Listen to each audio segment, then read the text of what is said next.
a civil, contextualized conversation with perspective. CBS News. Face the Nation with Margaret Brennan, Sunday on CBS. Tonight, hurricane-level flooding hits the Northeast with more rain to come. A look at the rescues from homes and cars. Then, the latest on manhunts for 2 escaped prisoners in 2 different states. Plus, how AI is changing the movies you see on the CBS Evening News.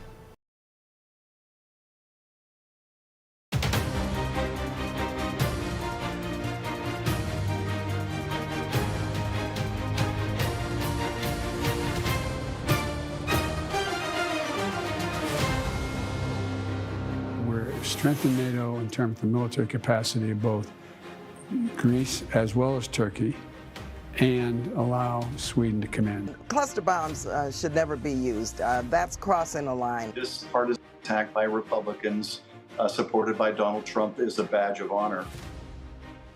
Hello, I'm Caitlin Huey-Burns in Washington. Welcome to America Decides. President Biden has arrived in Lithuania to attend the NATO summit. This is on the heels of news from NATO's Secretary General that Turkey will back Sweden's entry into the alliance. It was one of the top issues to be discussed among the leaders meeting this week in Vilnius as the war in Ukraine continues. Ahead of the summit, President Biden met with the UK's Prime Minister in London earlier today, and they reaffirmed their support for Ukraine. So for more on all of this, we have CBS News senior White House correspondent Weijia Jiang joining us now from London. Good to see you, Weijia, across the pond. A big day over there in Europe with more to come. Let's talk about this news of Sweden seeming to be on a faster track to joining NATO because of Turkey agreeing. What was behind the holdup here, and how is the administration feeling about this? So there are a lot of players, Caitlin, in this huge game of chess that ultimately resulted in a win for several of those players, including Turkey and Sweden and the U.S. and all of the members of NATO. So bear with me. Initially, Turkey made clear that it was rejecting Sweden's push to join NATO because it felt that Stockholm was not cracking down enough on groups that it considers terrorists. And then today we had a surprise move by Turkish President Erdogan, who also demanded that the EU revisit talks with Turkey to open the door to resume their process to join the European Union. And those talks have been stalled since he took power. And so it seemed like he moved the goalpost. So today, it ultimately ended with a couple of ways. One, Sweden changed its constitution and recommitted to counterterrorism efforts, and also decided to resume arms exports to Turkey, which is something else that Turkey had been wanting. Secondly, there was a really important meeting in Vilnius, where the NATO summit is happening, between President Erdogan and the president of the European Council, who tweeted after the meeting to say that they explored opportunities ahead to bring cooperation back to the forefront and re-energize our relations. In other words, to at least crack the door open for Turkey to be reconsidered to join the EU. And so because of all of that, now you have Sweden moving ahead because Turkey has given the green light, and you have Turkey inching closer, it would seem, to joining the European Union as well. But Caitlin, on both of these separate tracks, I should add, there is no timeline, and there still needs to be worked out a lot of details before either happens, but it certainly is progress on the eve of this historic summit in NATO. Yeah, progress indeed, especially since President Biden was saying that he was very hopeful that this would happen, but point noted about the timeline. So we'll wait and see when exactly this happens. Speaking of what's next for Biden, he is headed to Lithuania. This is a huge deal, obviously, for the NATO summit, trying to present a united front here, kind of a legacy for this president. What is on the agenda for tomorrow? What else should we expect this week? I think there are going to be a lot of robust conversations about how to deal with Ukraine's potential membership into NATO as well. Right before leaving, the president said during an interview that he does not believe this is the right time for Ukraine to join NATO because he is worried, essentially, that if that were to happen during the war with Russia, then all of the allies, all of the member states would have to be dragged into the conflict as well. Not all members of NATO agree necessarily. Some support Ukraine's joining a lot sooner for more protection for Ukraine, for a better chance at Ukraine achieving democracy. They'll also be talking about a controversy that has exploded back home, too, which is the president's decision to provide cluster munitions to Ukraine in the war. Now, those are canisters that are filled with several smaller bombs that, when scattered across a wide area, obviously have a huge impact.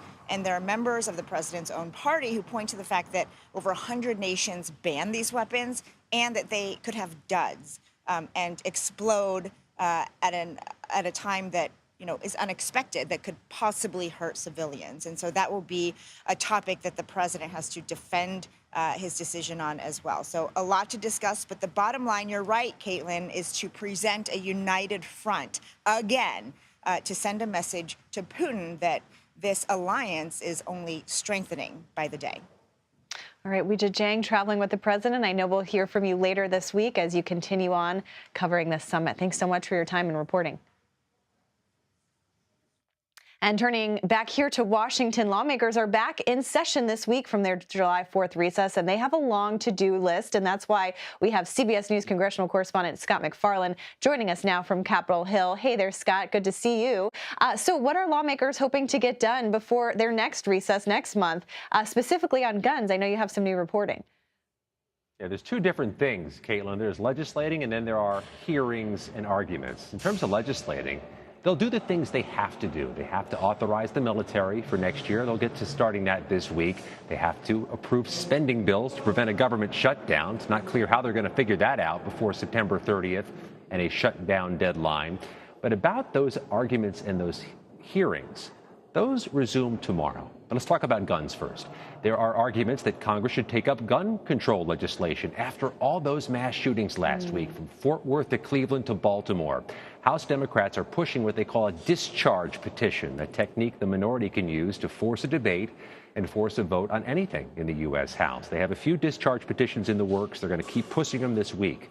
Regulations on assault weapons, background checks for more firearms sales. As of right now, they don't have the 5 necessary Republican signatures to make this happen. In fact, they have 0 Republican signatures. We're going to see if the momentum from all of these tragedies over the past 7 days changes some of the odds moving forward. But right now, those odds are bleak for gun control bills this year and likely in this Congress.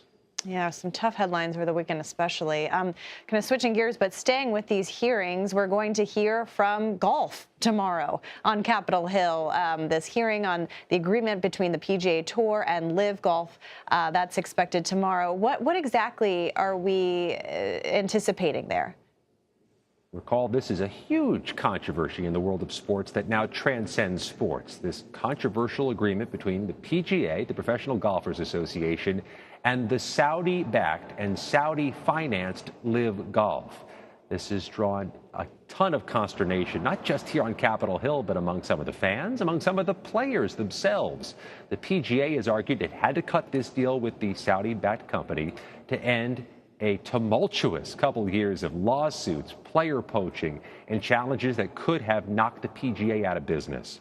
But the Saudis' links to 9/11 have been a concern of 9/11 families. They have tried to lobby against this deal. They had the support of the PGA for a while, they say, in lobbying against this deal until the PGA made the agreement. Take a listen to one of those 9/11 families, Kristen Breitweiser, who says this is absolutely heartbreaking, but likely too late to stop. We're not going to block this deal, certainly, and we are certainly not experts on antitrust policy. We leave that to Congress and Senator Blumenthal to look into. But I think our core problem with what has happened here is the feeling that the PGA used the 9/11 widows and children. They worked with us. You heard her reference Senator Blumenthal. Connecticut Democrat Richard Blumenthal leads the hearing tomorrow. There will be some PGA officials testifying, but Caitlin Live Golf declined to send its executive.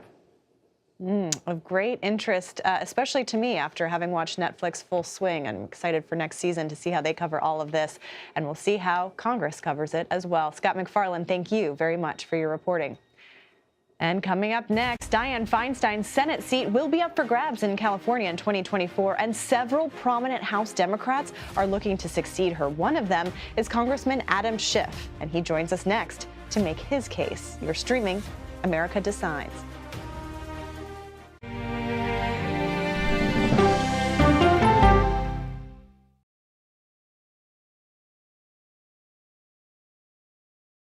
If it's important to our nation, I wonder how you think about where America is at this moment. it's on Face the Nation. Can there be stability if Vladimir Putin remains in power? Face the Nation with Margaret Brennan on CBS.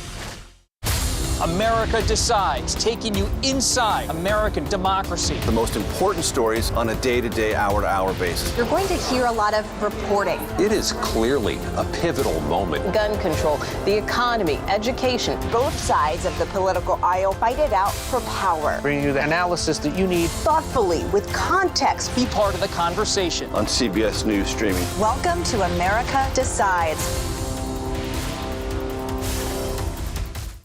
An original documentary from CBS reports. I always tell people that Twitter would not be Twitter without Black Twitter. It's just us being in fellowship with each other. And it becomes a conversation you don't want to be left out of. People really started to recognize the power of activism on Twitter. Based on that one tweet, the hashtag #OscarSoWhite was trending around the world. If anything has really powered Black Twitter, it's been humor. If your food ain't right, oh, we're going to tell you about that, too. We tend to create change, create culture and cool. That's how movements happen on Black Twitter and go beyond more than that. Black Twitter, the Twitterverse that changed a generation. Now streaming on the free CBS News app. When weather turns extreme, the threat of severe weather and dangerous tornadoes is expected to last. CBS News and the Weather Channel bringing virtual weather technology so advanced, so real. Let's bring in our partners at the Weather Channel. Now 6 feet of water, imagine that. Cars that can act like battery lamps. These hyper-realistic simulations show you what the weather will look and feel like before it happens. Feel the forecast, streaming on CBS News.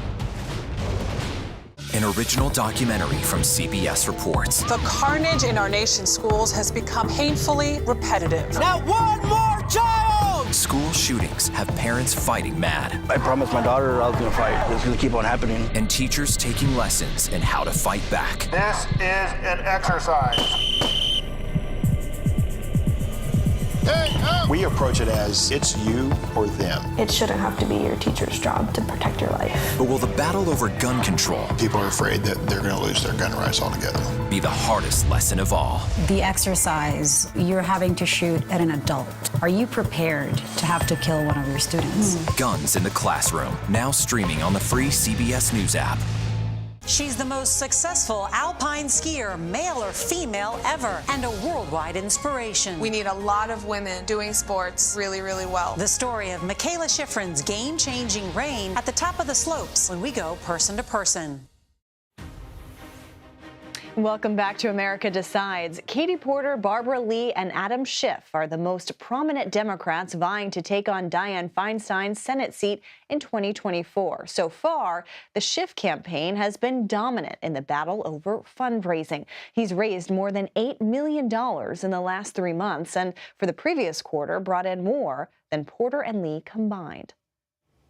And California Democratic Congressman Adam Schiff, who is also running for Senate, joins me now. Congressman, good to see you. Thank you so much for being here. I want to talk about your big fundraising haul in just a minute, but first I want to get to some news of the day, specifically the Biden administration sending cluster munitions to Ukraine. One of your opponents in this race, Representative Barbara Lee, said over the weekend that the U.S. risks losing our moral leadership and wants the White House to reconsider. I'm wondering what you make of her comments, and do you agree? I don't support the decision to provide cluster munitions to Ukraine, and I, for that matter, support very robust military support for Ukraine. I've supported the multiple launch rocket systems after, with Speaker Pelosi visiting President Zelensky early in the war. I support the provision of aircraft and other artillery, but I don't support cluster munitions. I think the danger of civilian casualties, both during the conflict and after, is simply too great. Last year, I supported, along with many of my colleagues, a letter to the administration urging the administration to ban cluster munitions and join the convention to ban them. So I don't support their provision. And have you voiced these concerns over the past couple of days to the Biden administration? Is there anything that you think you could do to get him to reconsider? We have expressed our concerns to the administration. I don't expect it's going to change their view, and I acknowledge that it was a tough decision for the administration. We need to make sure that Ukraine can defend itself, and sadly, we see the Russians using these kind of munitions. But at the same time, I think there are other ways that we can provide a robust defense to Ukraine that don't have the same risk of civilian casualties. And these are munitions I think we, out of strong principle, ought to oppose their use in any conflict and ought to seek to ban them. You are all competing for the seat that is currently held by Dianne Feinstein, who said she's not going to run for another term. But Gavin Newsom, the governor of California, of course, said that if she were to retire early, that he would appoint a black woman to that seat. What do you say to critics who say that, this is an opportunity to diversify the U.S. Senate? Look, I think that race and gender are going to be really important factors. I think voters will consider those factors, and I think they should. But I think they'll consider other factors as well. I think they'll consider who has demonstrated the greatest leadership in the House, who has a record of actually getting things done, who can lead California into the future, who can attack the problem of homelessness and the unaffordability of housing. I have the strongest record on these things, and I think voters should and will consider those factors too. And I'm confident that they will weigh where the priorities should be and who they want to select to represent them. But in my travels throughout California, what I'm hearing most is people are looking for someone who will get things done, who will work with others and get things done to address some real serious challenges the state has, particularly the cost of housing and the epidemic of homelessness. I mean, getting things done, speaking of that, in terms of Dianne Feinstein, she still has, over a year left on her term. Are you confident that she can serve this out? I'm confident based on, my conversations with her and our work with her office. She got one of my bills recently through the Resources Committee to double the size of the Santa Monica Mountains Recreation Area. We continue to work together on appropriations issues to bring money back to California. I'm also deeply concerned, frankly, that were she to leave before the end of her term, the Republicans are going to fill her seat on the Judiciary Committee because they want to stop Biden from appointing judges. And I think the only way those judges get appointed is if she's there to vote for them. And she has been doing that, and I'm glad that she is. So that too is a concern for me were she to leave before the end of her term. But in terms of kind of Newsom setting this pledge, how much do you think that's kind of held up this whole process and perhaps made Democrats less eager to see her replaced before the end of her term? I don't think it has really affected things. Senator Feinstein has made the decision she's going to finish her term and then she's going to retire after that. So I don't think it was a factor in her decision. I do think that the voters in California want to make this judgment, this decision for themselves. And I think that does weigh on the governor. I think he's appreciative of the fact that having appointed one of our senators, the voters really want to decide this. But at the end of the day, I think Senator Feinstein has made the decision that she's finishing her term. And that obviously will be decisive. And the primary, frankly, is just in March. So it's a matter of months away, and we're all working hard to make the case to the California people. And talking about some of your work back on the House side, I think our viewers will know that just recently House Republicans censured you just last month for your actions while leading the investigations into then President Trump. Do you have any regrets or things that you wish that you had done differently while leading those investigations? Not at all. I'm very proud of how I led both the Russia and Ukraine investigations and how I led the first impeachment trial to the first bipartisan vote to remove a president in U.S. history. I'm proud of that work. And, frankly, this partisan attack by Republicans supported by Donald Trump is a badge of honor. But at the same time, it was a terrible abuse of the House process. The day after they took up the censure resolution, they took up a resolution to impeach Biden. They're talking about taking up a resolution to expunge Trump's his impeachments, something that is impossible to do. But nonetheless, this is all their effort to rewrite history, pave the way for the return of their would-be autocratic leader. And I'm proud to have stood up to them. And I'm also proud that, frankly, they're going after me because I'm effective.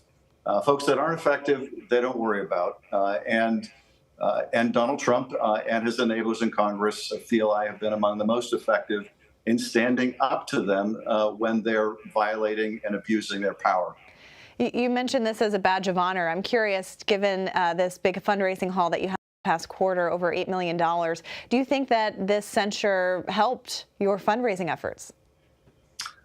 We were having a strong quarter already before the censure resolution, but I do think that people rallied all over California. From every county in the state, people sent in grassroots donations. We have the largest grassroots campaign for Senate, maybe in the history of the state. And I think people recognized this was an abusive process. And what's more, that they're going after me because I was effective. They respect that. They want to support that. And they want me to continue to stand up and not be silenced. So it did certainly rally people, and I'm grateful for all that support. All right, Congressman Adam Schiff, this is a very big primary to watch. These seats don't come up very often, so we will be keeping an eye on all of it. Thank you so much for your time today. We appreciate it. And still to come, how Biden's poll numbers could affect House members in 2024. You're streaming America Decides.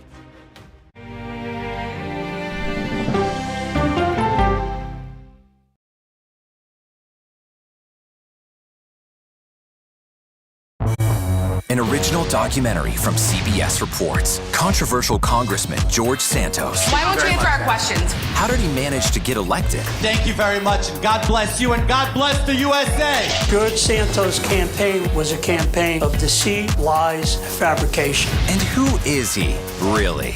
I knew him as Anthony DeVolder from Queens. Really, who he is, he's a fraud. I compare him to the Tinder swindler. From people who know him, the truth, the facts, the lies. He would say that he was worth $100 million. It's an incredibly cynical episode in American politics, beyond satire. Had you ever seen anything like this? No, and I hope I never see it again. Campaign of Deceit, now streaming on the free CBS News app. She dazzled on the court and off the court as a businesswoman. Thank you for joining us on Person to Person. Tennis superstar and entrepreneur Serena Williams.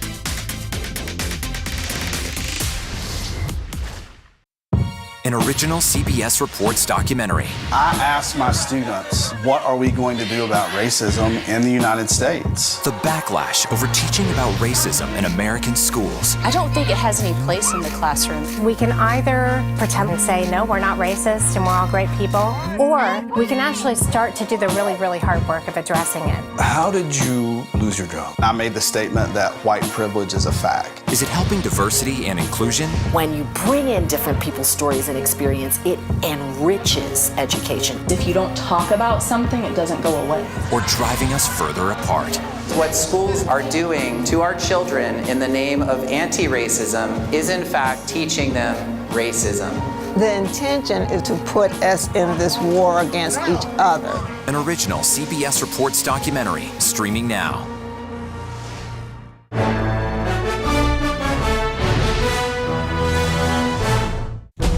An original CBS Reports documentary. I was entitled to equal pay for equal work under the law. Does the Supreme Court's power need to be checked? 9 Supreme Court justices, 5 of them said no, she's not entitled. That's not right. Calls to fix the court tend to go along with the politics of the moment. Republican-appointed justices have all tended to go in one direction, with the Democratic-appointed justices tending to go in another. Even though it's only 9 justices, it takes 5 of them to make the law of the land. Does it have political impact? True. Political intent? Probably not true.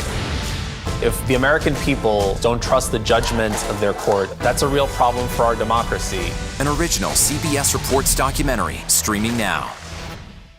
On our places, bright, shiny faces. When you wake up in the morning, we want to be your go-to team. I don't go to work in the morning. I go for coffee with my two good friends, and we talk about the world. Welcome back to America Decides. The Republican Iowa caucuses are officially just about 6 months away. Republican voters in the state will have their voices heard on January 15th, which also happens to be MLK Day. It's the earliest start to a presidential nomination season since 2012. So for more, let's bring in former Illinois Democratic Congresswoman Cheri Bustos and former Michigan Republican Congressman Fred Upton. Love having formers on. We can talk freely about everything. Congressman, I want to start with you because of the Iowa caucus date set for Republicans. This is a chance to kind of winnow the field, even though Iowa doesn't necessarily, translate to support for the eventual nominee. The eventual nominee hasn't been chosen for Republicans since about 2000 from Iowa. But what kind of, how do you think that this will shape the field? Is this essentially Donald Trump's to lose at this point? Well, it sort of is. I mean, Trump has a pretty big lead. You look at the national polls, literally every state, Tennessee.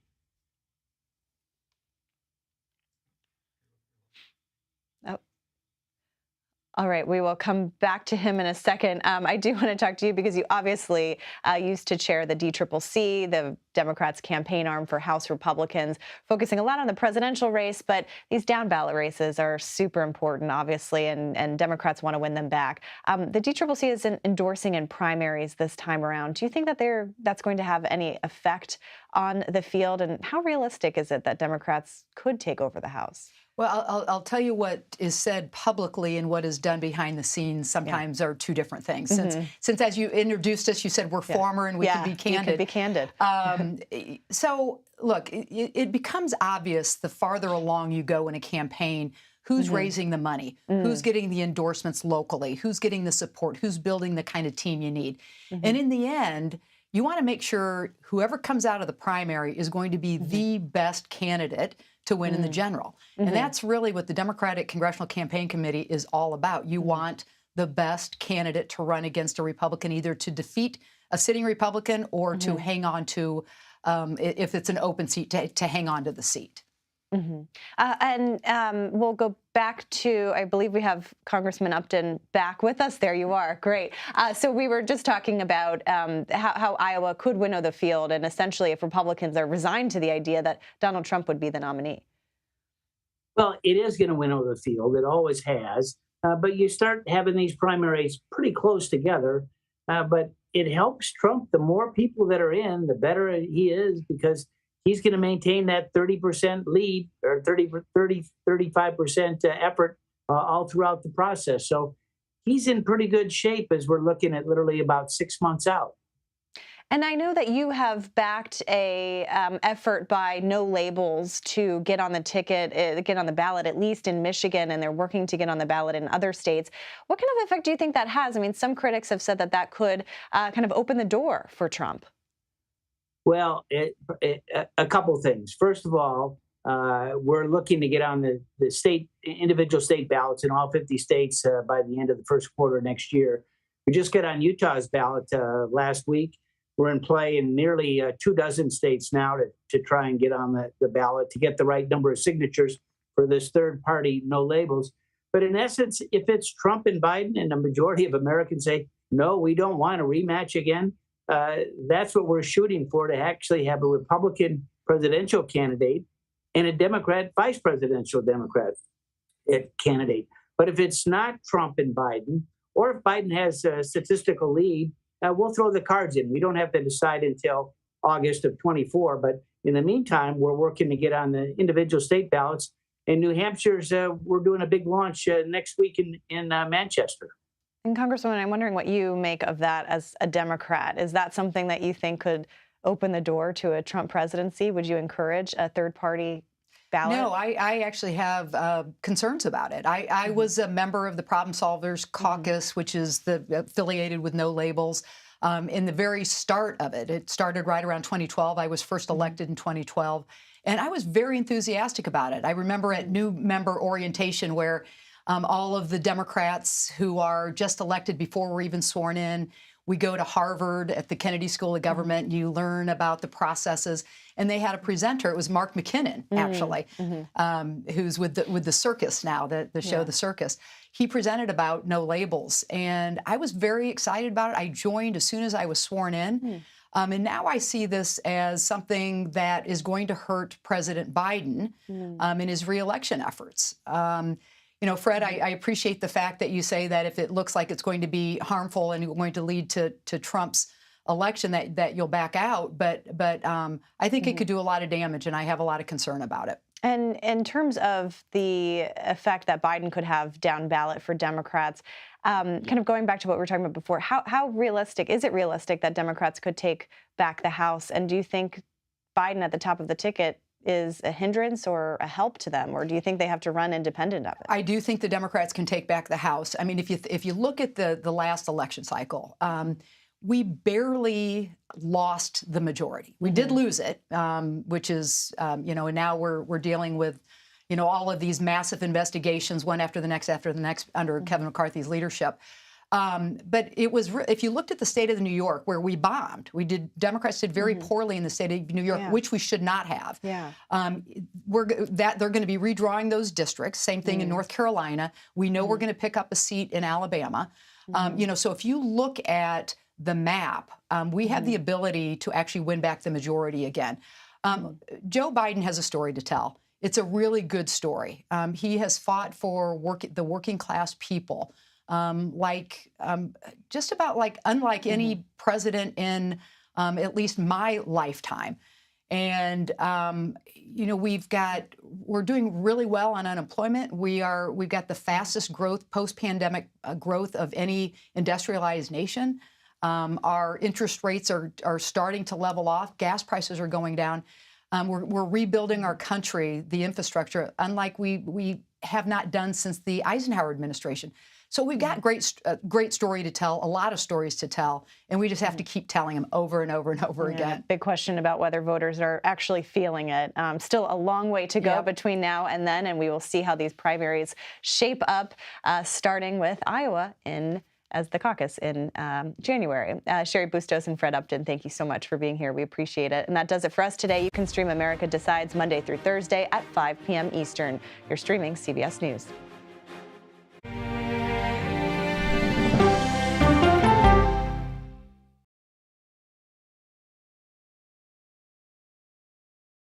It's a history-making meeting. 4 extraordinary women who are all 4-star generals and admirals. How did you deal with being discriminated against? I just worked harder. The future of an ever-evolving U.S. military when we go person to person.